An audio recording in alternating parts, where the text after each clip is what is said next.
3 months after their bitter divorce, billionaire Adrian Vale walked into the most exclusive charity gala in Manhattan, believing he had finally erased Elena from his life.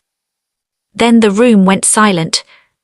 At the top of the marble staircase stood his ex-wife, glowing beneath the chandeliers in a silver gown, one hand resting protectively over a clearly visible baby bump. Adrian's champagne glass nearly slipped from his fingers. Elena was pregnant.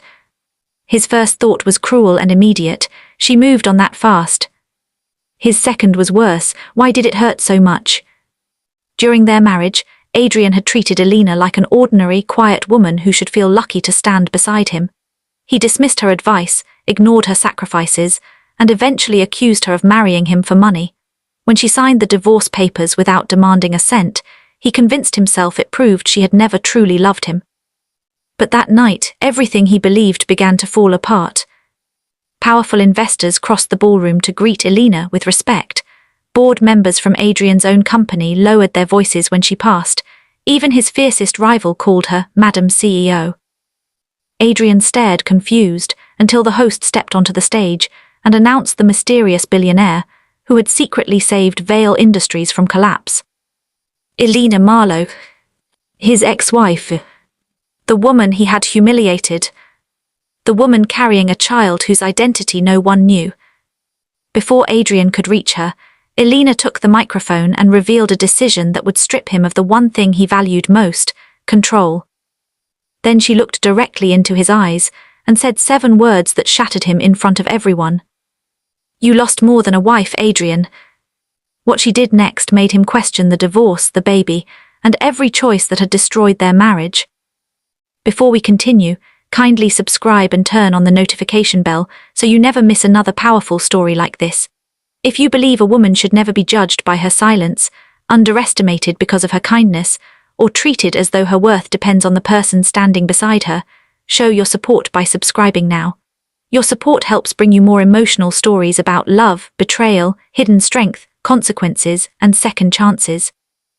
Now, let us discover what Elena did next, and why Adrian would carry the weight of his regret for the rest of his life. Adrian stood frozen beneath the enormous crystal chandelier as applause swept through the ballroom. It began near the stage, where city officials and investors sat at tables decorated with white orchids. Then it spread toward the dance floor, gathering force until hundreds of people were on their feet. They were applauding Elena. Not because she had once been Mrs. Adrian Vale. Not because she was carrying a child. Not because she had entered wearing a gown that made every camera in the room turn in her direction. They applauded because she had saved the company whose name Adrian wore like a crown. Elena waited for the noise to settle. She held the microphone with steady hands, though Adrian noticed the brief rise and fall of her chest. He remembered that movement. She used to breathe that way when she was gathering courage to say something she knew he might dismiss. He had dismissed her too many times to count. 6 weeks ago, Elena said, Marlowe Capital acquired the outstanding emergency notes issued by Vale Industries. A murmur passed through the room. Adrian turned toward his chief financial officer, Marcus Dane, but Marcus was staring at the stage with a colorless face. Elena continued. The acquisition prevented an immediate liquidity crisis that would have placed 12,000 employees at risk. It also gave Marlowe Capital the right to convert those notes into a controlling interest. Adrian's pulse began to hammer. He had signed the emergency financing documents himself. Marcus had placed them before him during a midnight meeting, calling them temporary bridge notes from a private group of European investors. Adrian had been exhausted. He had barely read the final pages. Now he remembered a clause Marcus had brushed aside. Conversion rights. The conversion was completed yesterday, Elena said. As of this morning, Marlowe Capital holds 52% of Vale Industries. Every sound inside the ballroom seemed to disappear. Adrian felt hundreds of eyes turn toward him. 52%. Control. His control. The thing he had sacrificed: sleep, friendships, loyalty, and finally, his marriage to protect had passed into Elena's hands while he had been too arrogant to see it happening. One of the board members shifted uncomfortably at the nearest table. Another looked down at his folded hands. Elena's expression did not change. The board met this afternoon, she continued. After reviewing the company's undisclosed liabilities, failed acquisitions, and violations of internal risk procedures, it accepted my recommendation. Adrian moved before he realized he had done so. Elena. She looked at him. Only his name had not left his mouth. Her gaze stopped him as effectively as a locked door. She was not looking at him with hatred. Hatred would have been easier. There was grief in her eyes, but it was distant grief, the kind belonging to someone who had survived a fire and no longer feared the flames. Effective immediately, she said, Adrian Vale has been removed as Chief Executive Officer pending a full independent investigation. The ballroom erupted. Reporters surged toward the velvet barrier near the stage. Camera flashes struck Adrian from every direction. Questions flew at him, overlapping until none could be understood. He heard only Elena's voice from moments earlier. You lost more than a wife, Adrian. Security personnel stepped between the reporters and the stage. The orchestra remained silent. Guests who had once competed for Adrian's attention now watched him as though he were part of the evening's entertainment. Marcus touched his elbow. We need to leave. Adrian pulled away. What did you do? Marcus blinked. This isn't the place. You told me the lenders were anonymous. They were. You told me conversion was impossible. I told you it was unlikely. Adrian grabbed the front of Marcus's jacket and dragged him closer. Did you know it was her? Marcus's expression tightened. That hesitation was all Adrian needed to see. Before he could demand an answer, Elena descended from the stage. Investors and board members gathered around her, but she moved through them without stopping. Adrian released Marcus and stepped into her path. Up close, the reality of her pregnancy struck him harder. Her hand rested beneath the curve of her stomach. The child was not an illusion created by distance or fabric. Elena was far enough along that she must have been pregnant before their divorce was finalized. Possibly before she left him. Possibly while they were still married. His mouth went dry. How far along are you? Elena's face became still. Of all the questions he could have asked, about the company, the investigation, the hidden fortune, that was the one he chose. He saw something flicker behind her eyes. 21 weeks. Adrian silently counted backward. 21 weeks. The gala floor seemed to tilt beneath him. Their divorce had been finalized 12 weeks ago. She had left the penthouse 16 weeks ago. The last night they had shared a bed had been nearly 22 weeks earlier, before distrust had turned every room in their home cold. His voice lowered. Is the baby mine? The question wounded her. He saw it immediately, yet he could not take it back. Elena looked past him toward Marcus, who remained several feet away. Something sharpened in her expression. Then she turned back to Adrian. You still haven't learned. Elena, answer me. You looked at me and assumed betrayal before you considered any other possibility. You did it during our marriage. You are doing it again. He felt shame rise beneath his anger. I have a right to know. A right, she repeated. You had a wife who tried to speak to you for 2 years. You had a woman who warned you that Marcus was hiding losses. You had someone who begged you to slow down before you destroyed yourself and everyone depending on this company. You told her she knew nothing about business. Adrian glanced around. People were watching. Not here. That was always your concern, Elena said quietly. Not whether you were wrong, only whether anyone saw it. She stepped around him. He caught her wrist gently. The instant he touched her, 2 members of her security team moved forward. Elena lifted one finger, stopping them. Adrian released her. Please, he said. It was a word he had rarely used during the final year of their marriage. Elena looked down at the place where his hand had been. The child is yours. The truth entered him like a blade. His face emptied. Elena's voice trembled for the first time that evening. I found out 2 days after I left the penthouse. Adrian tried to speak, but no sound came. I intended to tell you, she continued. Then your attorney sent a statement accusing me of manipulating you for financial gain. The next morning, reporters were waiting outside my doctor's office. Someone from your team had been following me. I didn't order that. You signed the authorization allowing your security department to investigate me. I thought you had taken confidential files. I took my journals and my grandmother's letters. Marcus showed me transfer records. They were forged. Adrian turned toward Marcus. The chief financial officer was no longer standing behind him. He was moving quickly toward a side exit. Adrian's security team intercepted him before he reached the door. Marcus protested, but Elena merely watched. You knew, Adrian asked. I suspected, she replied. Tonight confirmed it. The world Adrian understood was collapsing piece by piece. Elena, why didn't you tell me about the baby after the investigation proved the records were false? Because the investigation did not prove anything.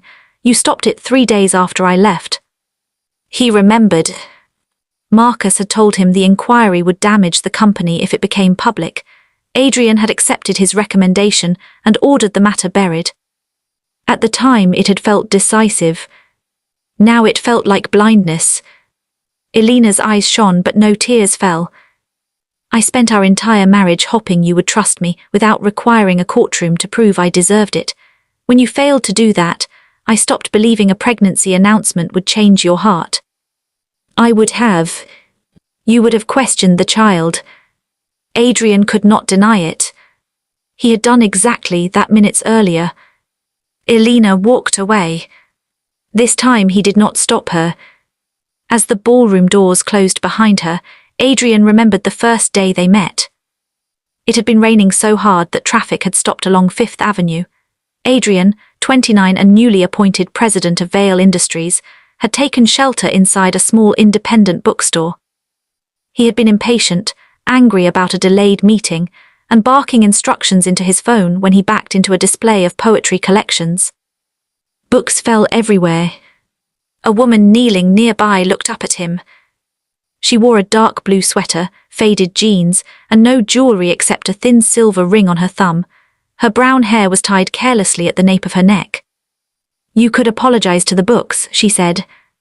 Adrian stared at her. What? They were standing here peacefully before you attacked them. He should have been offended. Instead, he laughed. It was the first genuine laugh he had allowed himself in weeks. He helped her gather the books, though he knew nothing about poetry. She handed him a worn collection and told him to open it to any page. Why? Because people who are always rushing need to be interrupted. He opened it. The poem on the page described a man who built walls so high that, one day, he realized he had imprisoned himself. Elena watched his expression. Uncomfortable. Pretentious. That means yes. He bought the book. Then he asked her to have coffee with him. She declined. He returned to the bookstore 3 times that week. On the 4th visit, she agreed. Adrian had not known that Elena Marlowe was the only grandchild of Helena Marlowe, founder of a global investment empire whose holdings reached across technology, shipping, medicine, and energy. He had not known Elena had inherited controlling shares worth more than his entire family company. She introduced herself simply as Elena.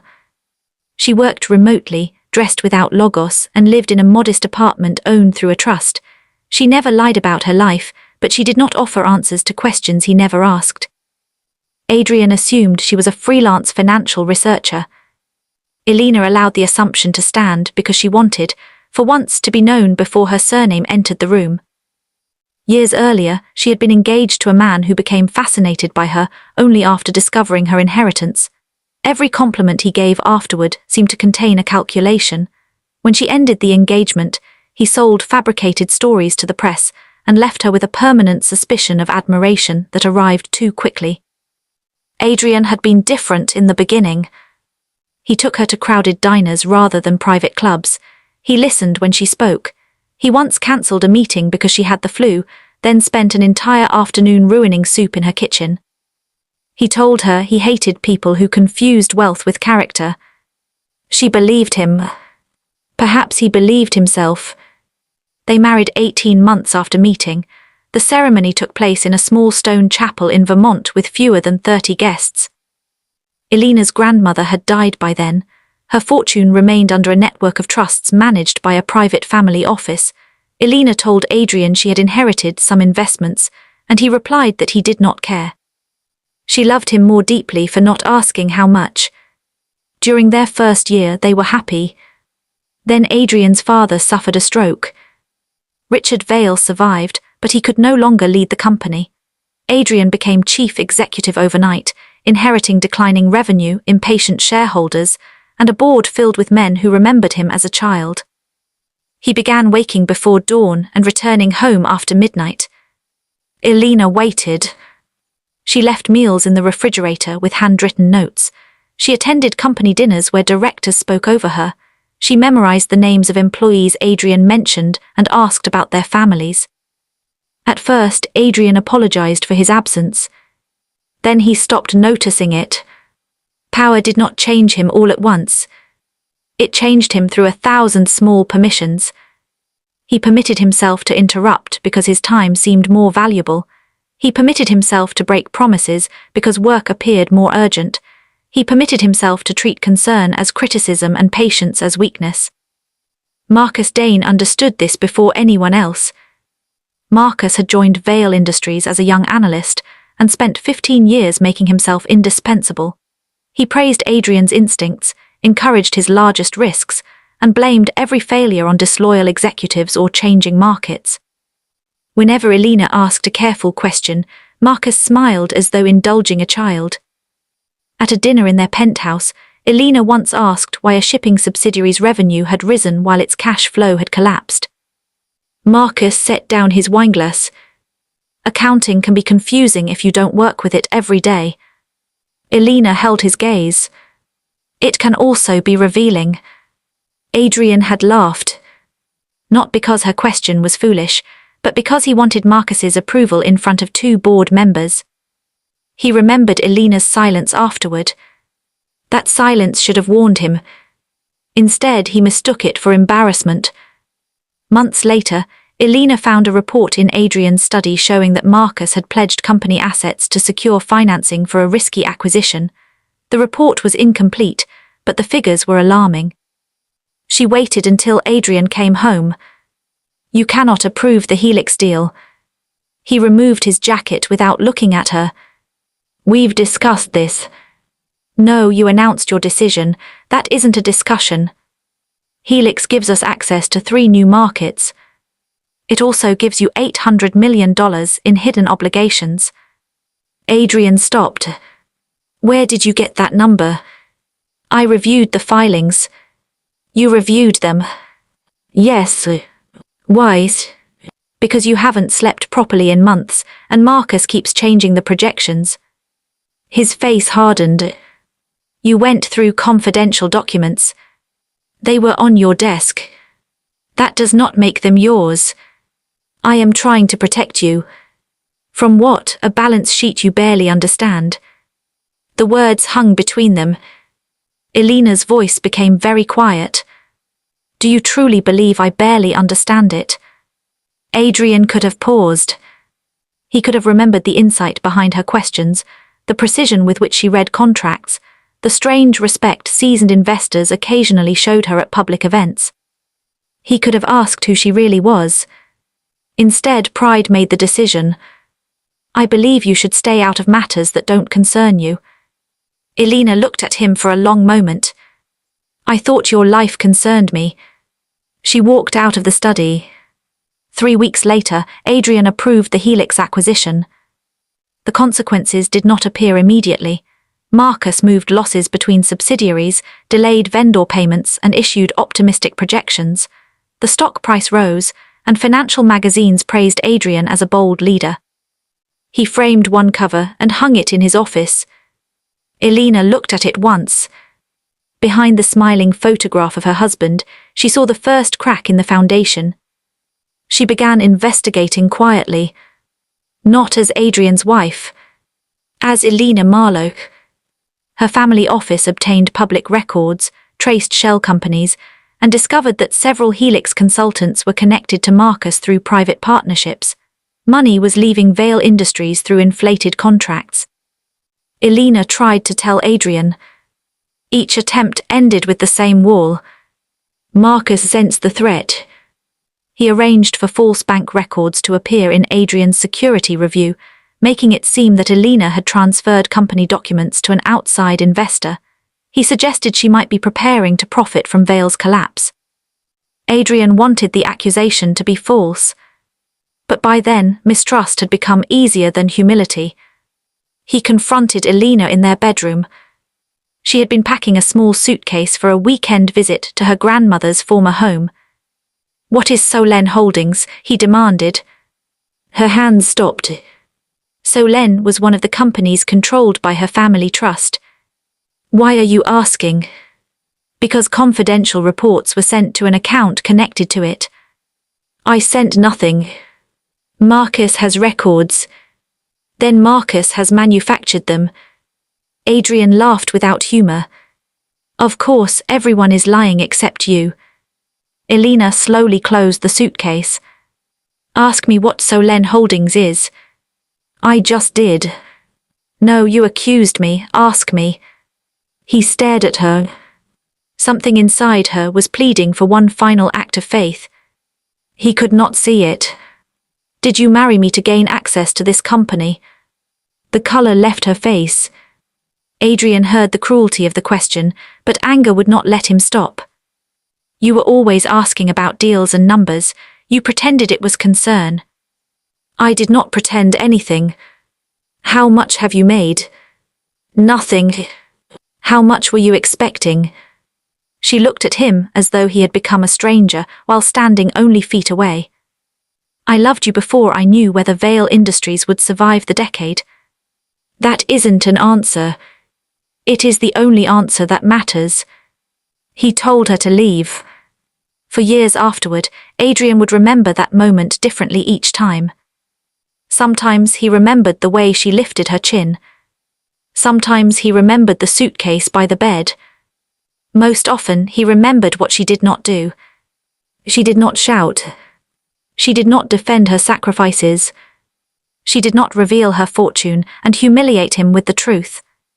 She simply removed her wedding ring, placed it on the dresser and said, "One day you will learn what this accusation cost you." The next morning she was gone. 2 days later, in a quiet medical office across town, Elena learned she was pregnant.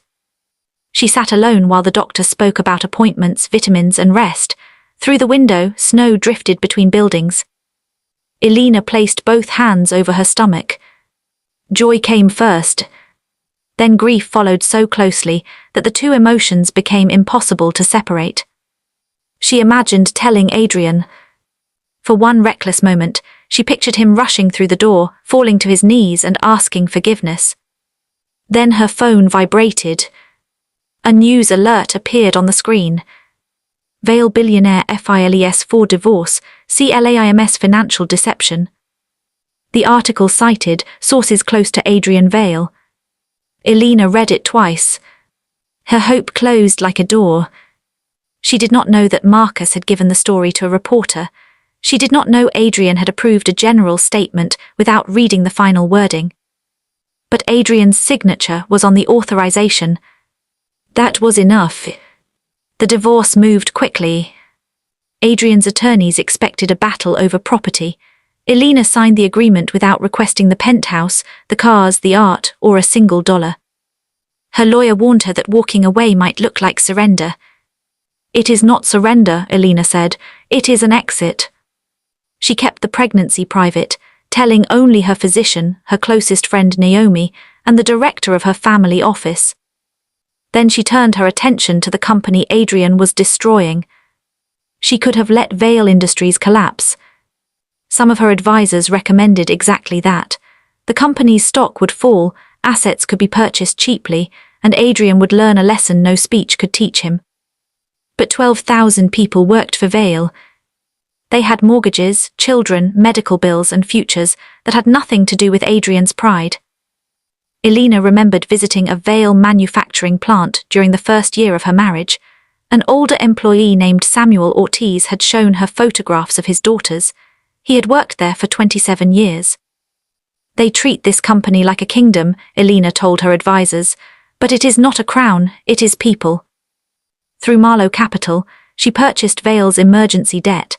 She concealed her identity because a public connection to Adrian would have caused chaos before she understood the full extent of the damage. For weeks, her team worked through the night. They discovered unpaid taxes, manipulated contracts, and obligations hidden by Marcus. They also discovered that the core company remained valuable.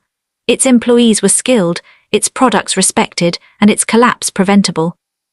Elena did not save Vale Industries for Adrian. She saved it from him. After the gala, Adrian returned alone to the penthouse. For the first time, the enormous apartment felt less like a home than an abandoned hotel. Elena's piano remained in the library because she had refused to fight over its removal. A blue ceramic cup sat at the back of a kitchen cabinet. One of her scarves still hung behind the coats in the entryway. He walked into the bedroom. Her wedding ring was no longer on the dresser. He had placed it in the safe after she left, though he could not explain why. He opened the safe and held it in his palm. A memory came to him. On their second anniversary, before the company consumed him, Elena had asked what he feared most. Failure, he had said. She shook her head. That is what ambitious people say when they don't want to admit the truth. And what is the truth? You are afraid that without success no one will stay. He had smiled. You stayed before I became CEO. I did. Then I have nothing to fear. She had touched his face. Unless you push away the person who proves it. At the time he called her dramatic. Now her words sounded like prophecy. His phone rang. The board's legal counsel informed him that his building access had been suspended. He was forbidden from contacting certain employees or reviewing company systems during the investigation. Adrian listened without interruption. After the call ended, he phoned Marcus. No answer. He called again. The line had been disconnected. By morning, Marcus had disappeared. News outlets surrounded Vale headquarters. Commentators debated Adrian's removal. Photographs from the gala appeared everywhere, most showing him staring at Elena's stomach with naked shock. One headline wounded him more than the rest. The billionaire who never knew his wife. Adrian spent the next several days trying to disprove it. He hired an independent investigator and ordered a complete review of Marcus's activities. He reopened old security files and found that documents supposedly taken by Elena had been uploaded after she had already left the penthouse. The access credentials belonged to Marcus's assistant. Adrian also found an unopened email Elena had sent him during their final month together. Marcus had redirected it into an archived folder. The message contained a detailed analysis of the Helix acquisition. Every warning had proved accurate. Hidden liabilities. Inflated projections. Conflicts of interest. At the bottom, Elena had written, I am not asking you to believe me because I am your wife. I am asking you to examine the evidence because you are responsible for thousands of lives. But if being your wife has any meaning left, please believe that I would never act against you. Adrian read the message until the words blurred. He had once told Elena she knew nothing about business. Her analysis was sharper than anything produced by his executive team. He had once accused her of wanting his money. She controlled a fortune several times larger than his. He had once believed her silence meant guilt. Now he understood it had been heartbreak. A week later, he requested a meeting. Elena refused. He sent flowers. They were returned. He sent a handwritten letter. Her assistant confirmed it had been received, but offered no response. Adrian finally went to Vale headquarters and waited in the public lobby, knowing he was not permitted beyond the security gates. Employees passed him with uncomfortable expressions, some nodded, others looked away. For years, Doors had opened before he reached them. Now he waited beneath the company logo like a stranger. After 2 hours, Elena appeared with Naomi and 3 executives. She stopped when she saw him. "I asked you not to come. I needed to see you." "You need many things, Adrian. That does not make them my responsibility." "I found the email." Her expression did not change. "I found the records Marcus forged. The investigation is tracing the money." "I am aware. I was wrong." "Yes." The simplicity of her answer struck harder than anger. "I don't expect forgiveness." "Then what do you expect?" "A chance to explain." "You explained everything when you asked whether I married you for money." "I was manipulated." Elena's eyes hardened. "Marcus gave you a lie, you gave it power." Adrian lowered his voice. "I know. Do you? I should have trusted you. You should have respected me. Trust cannot survive where respect is absent." People moved through the lobby around them, pretending not to listen. Adrian looked at her stomach. "May I come to the next appointment?" "No." The answer came immediately. His face tightened. "I am the father. And I am the mother who attended every appointment alone, because the father publicly called her a financial predator. I didn't know about the baby. You knew I was your wife." He had no response. Elena stepped closer. "This child will know you, Adrian. I will not use our pain to deny a child a father, but fatherhood is not access you demand. It is responsibility you demonstrate. What do you want me to do? For once, stop asking a woman to write instructions for the man you should already know how to become." She walked through the security gate. Adrian remained in the lobby long after she disappeared. The investigation lasted 3 months. Marcus was located in Zurich attempting to transfer funds through a private account. The evidence against him included falsified contracts, diverted company money, and the deliberate creation of documents used to frame Elena.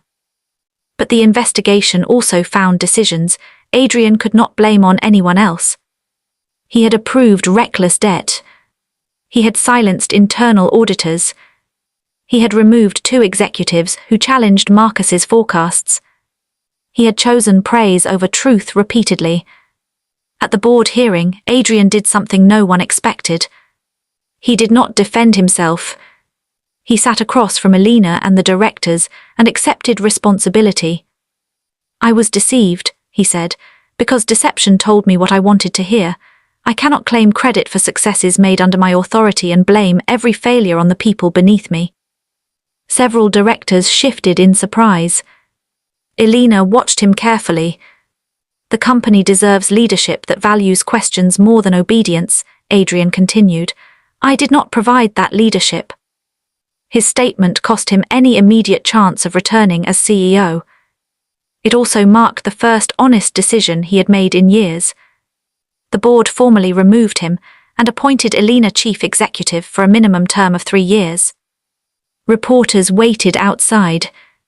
Adrian walked to the microphones alone. He admitted that Elena had warned him about the company's condition. He admitted that he dismissed her expertise and allowed false information to damage her reputation. "Mrs. Marlowe did not exploit Vale Industries," he said. "She prevented its collapse. Any statement suggesting otherwise was false." A reporter shouted, "Is her child yours?" Adrian paused. That truth belonged to Elena and their child, not to the crowd. "I will not discuss her private medical information." "Do you want her back?" His throat tightened. "What I want is less important than what she deserves." The clip spread across the internet. Elena watched it from her office after everyone else had gone home. For a moment, her hand rested over the baby moving beneath her ribs. She wanted to feel nothing. But healing did not erase love in a straight line. Some mornings she remembered only Adrian's cruelty. Other mornings she remembered the man in the bookstore, kneeling among fallen poetry books and laughing at himself. That man had existed. So had the man who destroyed their marriage. She did not know which one was standing before the cameras now. Adrian began working with the investigation team as an unpaid advisor. He sold his private jet and placed the proceeds into a fund protecting employee pensions affected by the company's losses. Elena suspected the gesture was partly public relations. Then she learned he had made the transfer anonymously. He also visited the manufacturing plants without photographers. He met employees whose jobs had nearly disappeared because of his decisions. At one plant, Samuel Ortiz approached him. Adrian recognized the name from Elena's stories. "My wife met you years ago," Adrian said. Samuel nodded. "She remembered my daughters." Adrian looked down. "She remembered everyone." Samuel studied him for a moment. "My mother used to say that losing a good woman does not teach a man anything unless he stops slamming the door for closing." Adrian almost smiled. "Your mother sounds direct." She had 6 sons, direct was necessary. Adrian carried those words with him. He began therapy, though he told almost no one. He spoke about his father, whose love had often felt tied to achievement. He spoke about the terror that Vale Industries would fail under his leadership and prove every doubting director correct. He finally understood that his fear of appearing weak had made him weaker than honesty ever could. Elena's pregnancy advanced. Adrian did not attend appointments, but she allowed her doctor to send him brief updates with her approval. He received each one as though it were a sacred document. Healthy heartbeat. Normal development. Strong movement. He created a nursery in one of the penthouse guest rooms, then stopped halfway through. The room felt presumptuous. He donated the furniture to a family shelter and instead opened a savings trust for the child, structured so he could never control how it was used. When Elena heard about it, she said nothing. But she did not close the account. In her 8th month, Vale Industries faced another crisis. A confidential report about the company's restructuring was leaked to the press. The document contained enough truth to appear credible, but had been altered to suggest Elena planned mass layoffs after the baby's birth.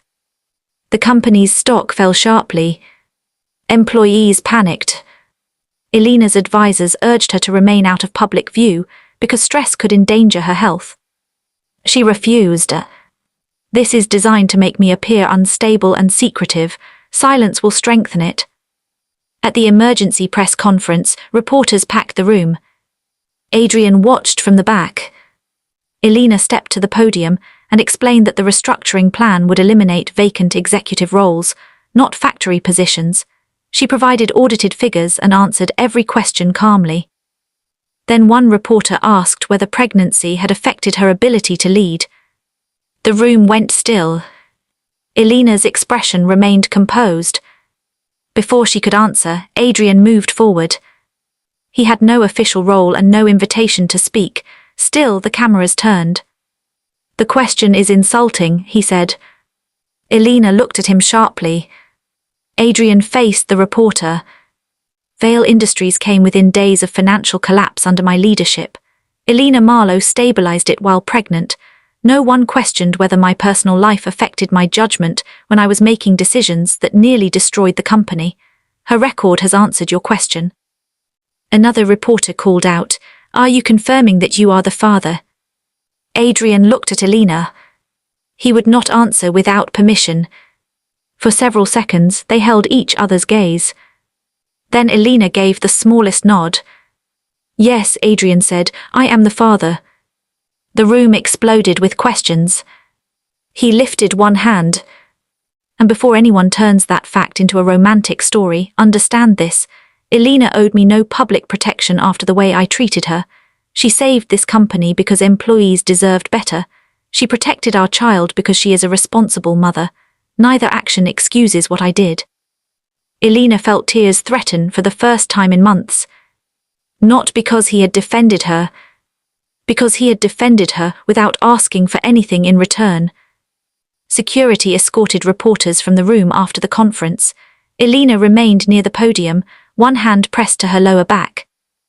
Adrian approached cautiously. "Are you all right?" "I'm tired." Your doctor is outside. I know. He nodded and turned to leave. Elena. He stopped. Thank you. Adrian faced her. For telling the truth. For not making yourself the hero of it. Something softened between them, but neither mistook it for forgiveness. 2 weeks later, Elena went into labor during a board meeting. The first pain was mild enough to ignore, the second made her pause mid-sentence. Naomi noticed. Elena, I'm fine. She continued presenting quarterly projections. 5 minutes later, her water broke. The meeting dissolved into panic. Elena remained calmer than everyone else. Her driver was caught in traffic, and Naomi had left her phone upstairs. Adrian happened to be in the building meeting with legal counsel. When he heard what was happening, he ran to the conference room. Elena was gripping the back of a chair. I can take you, he said. She looked at him, breathing carefully. Another contraction came. Her fingers tightened around the chair. Fine, she managed. Adrian drove through Manhattan with both hands locked around the steering wheel, obeying every traffic law despite the terror urging him to accelerate. Elena sat beside him, eyes closed. Between contractions, silence filled the car. I am sorry, Adrian said. She opened her eyes. This is not the moment. It may be the only moment you cannot walk away from me. Despite the pain, she almost laughed. That is a terrible reason. I know. He glanced at her. I am not asking you to forgive me. I just need you to know that losing you was not the worst thing I experienced. Elena's expression changed. The worst thing was realizing you were beside me for years, and I chose not to see you. She looked out the window. Adrian continued. I loved the way you made me feel before I learned how to love the person you were. When you challenged me, I treated it as disloyalty. When you were quiet, I filled the silence with my own fears. You deserved a husband, I gave you a judge. Elena closed her eyes again. You cannot repair everything with the correct words. I know. Then why say them? Because they are true, even if they earn me nothing. At the hospital entrance, nurses rushed toward the car. Adrian stepped out, but Elena caught his sleeve. He turned. Stay, she said. One word. Not forgiveness. Not reconciliation. But a door unlocked by a single inch. Their son was born 6 hours later. Adrian stood beside Elena throughout the labor, offering his hand only when she reached for it. He did not speak unless she asked a question. He did not make promises. He simply remained. When the baby's cry filled the room, Adrian covered his face. The nurse placed the child against Elena's chest. He was small, red-faced, and furious at the world. Elena laughed through her tears. Adrian looked at them and understood with devastating clarity what pride had nearly cost him. What is his name? The nurse asked. Elena looked at Adrian. Julian Richard Marlowe Vale. Adrian's breath caught. Richard after his father. You included Vale. He is your son, Elena said. That truth does not depend on our marriage. She let Adrian hold him. Julian's tiny fingers curled around one of his. Adrian whispered, I'm sorry, though he did not know whether he was speaking to his son, Elena, or the life he had destroyed. In the months that followed, Adrian became a consistent father. He arrived on time. He changed diapers badly at first and accepted correction without defensiveness. He learned which lullaby settled Julian and which bottle temperature he preferred. He attended pediatric appointments when invited and left when Elena needed rest. He never used the child to pressure her. That restraint mattered more than grand gestures. Elena watched him with guarded attention. She saw the changes but did not rush to trust them. Anyone could perform regret for a week. Character revealed itself in repetition. Adrian repeated the right things quietly. He apologized to former executives he had dismissed. He supported governance reforms that reduced the Vale family's power. He agreed to surrender special voting rights that would have allowed him to challenge Elena's leadership. When his father questioned the decision, Adrian answered, "Our name should not grant us more control than our judgment deserves." Richard Vale stared at him for a long time. Then the older man nodded. "I wish I had taught you that earlier." Adrian did not blame him. "I wish I had learned it sooner." 1 year after the gala, Vale Industries returned to profitability. Elena stood on stage at the annual shareholders' meeting and announced that no manufacturing jobs had been lost during the restructuring. Employees received restored retirement contributions and a new profit-sharing plan. The audience rose in applause. Adrian sat in the second row beside Naomi, holding Julian. The child clapped because everyone else was clapping. Elena saw them and smiled. Not the controlled smile she offered reporters. A real one. After the meeting, they walked together through the company garden. Julian slept against Adrian's shoulder. "You were right," Adrian said. Elena glanced at him. "That is a dangerously broad statement." He smiled. "About the walls." She remembered the poetry book from the day they met. "You built them high. I thought they protected me. They protected your fear." He looked down at Julian. "I regret what I did every day." Elena stopped walking. "Regret is not the same as change." "No, regret looks backward. Change decides what happens next." She studied him. A year earlier, he would have used the moment to ask for her return. Now he waited. "What do you want to happen next?" she asked. Adrian answered carefully. "I want to be Julian's father. I want to keep becoming someone he can respect, and I want you to have peace whether that includes me or not." Her eyes filled. "That is the first truly unselfish answer you have ever given me." "I had a good teacher." Elena looked toward the windows of Vale headquarters, where employees moved through brightly lit offices.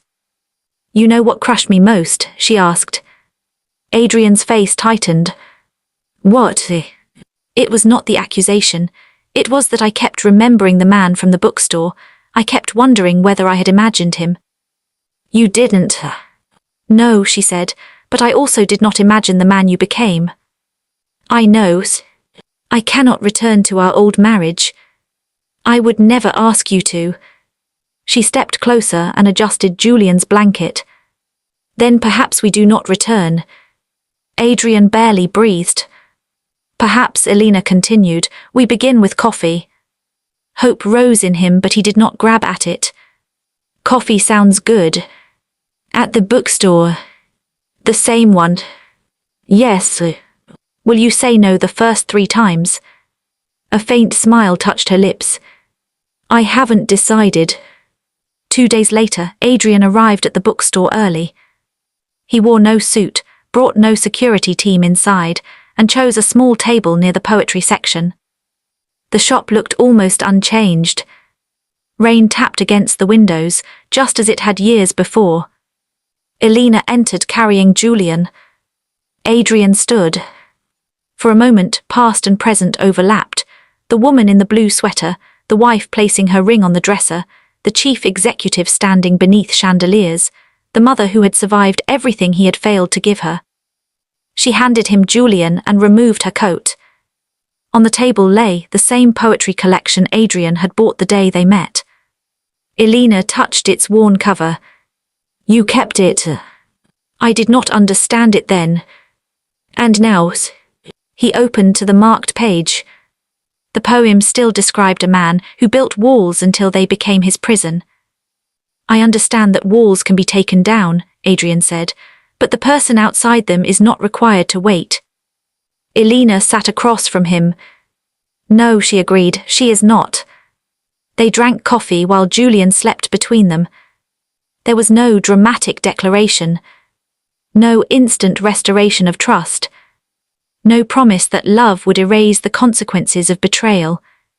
There was only honesty, fragile and new. Months passed. Coffee became occasional dinners. Dinners became walks with Julian. Adrian never entered Elena's home without an invitation, and Elena never allowed nostalgia to make decisions that trust had not earned.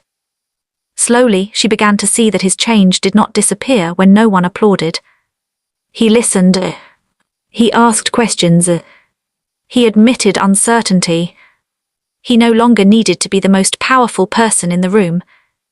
On Julian's first birthday, the family gathered at Elena's home. After the guests left, Adrian helped clean the kitchen. Elena found him washing plates with his sleeves rolled up. "You know the dishwasher exists," she said. "I have been informed. Yet you continue. I find this humbling." She laughed. The sound made him turn. For a moment neither spoke. Adrian dried his hands. "Elena, I still love you." Her smile faded, but she did not look away. "I know. I am not saying it to change the evening. I know that too." He nodded. "I also know love is not proof of worthiness." "No," she said softly, "it is not." He started to leave. Elena touched his arm. "But it can become worthy when it learns responsibility." Hope moved across his face. She reached into a drawer and removed a small velvet box. Inside lay her wedding ring. Adrian stared at it. "I am not ready to wear it," she said, "and I may never wear it in the same way." He swallowed. "Then why show me?" "Because I no longer keep it as evidence of what you destroyed." "What does it mean now?" "A reminder that people can lose themselves, and sometimes if they are brave enough to face the truth, they can become someone new." She closed the box. Adrian nodded, accepting both the hope and the boundary. A year later, they returned to the Vermont chapel where they had first married. There were no reporters, no investors, no board members.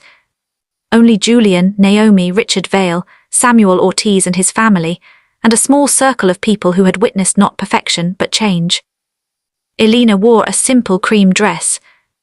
Adrian waited at the front without the confidence of a man claiming something he owned. He stood with the humility of a man receiving something he had once proved unworthy to keep. When Elena reached him, she did not immediately take his hand. "You understand this is not the old marriage repaired," she said. "Yes. It is a new promise." "Yes. And if you ever stop listening, you will remind me." Her eyebrow rose. Adrian corrected himself. "I will notice before you have to." Elena smiled and placed her hand in his. They did not promise never to fail. They promised never again to let pride become more important than truth. Years later, when Julian asked how his parents met, Elena told him about the bookstore. Adrian told him about the poetry books he knocked over. Neither began the story with the gala, the divorce, or the company. But Adrian never forgot that night. He never forgot Elena standing beneath the chandeliers, carrying his child and the power to remove everything he had worshipped. He never forgot the words that shattered him. "You lost more than a wife, Adrian." They remained true even after she chose to love him again. He had lost years of trust. He had lost the chance to experience her pregnancy beside her from the beginning. He had lost the innocent version of their love, the one that had never been tested by betrayal. Forgiveness did not return those things. It gave him something different. A responsibility to honor the life they built afterward. And Adrian understood at last that regret was not punishment imposed by Elena. It was the permanent knowledge of how close he had come to losing the most valuable things in his life, because he had mistaken control for strength, wealth for wisdom, and a patient woman's silence for weakness. Dear viewers, if you believe no woman should have to reveal her wealth, status, or power before she is treated with dignity, kindly subscribe and turn on the notification bell for more meaningful stories like this. Let Adrian's regret remind us that respect should come before success, trust should be protected before it is broken, and the people who love us should never be made to prove their worth while standing beside us. Share your thoughts in the comments. Do you believe Elena was right to remove Adrian from the company, and would you have given him another chance after everything he did?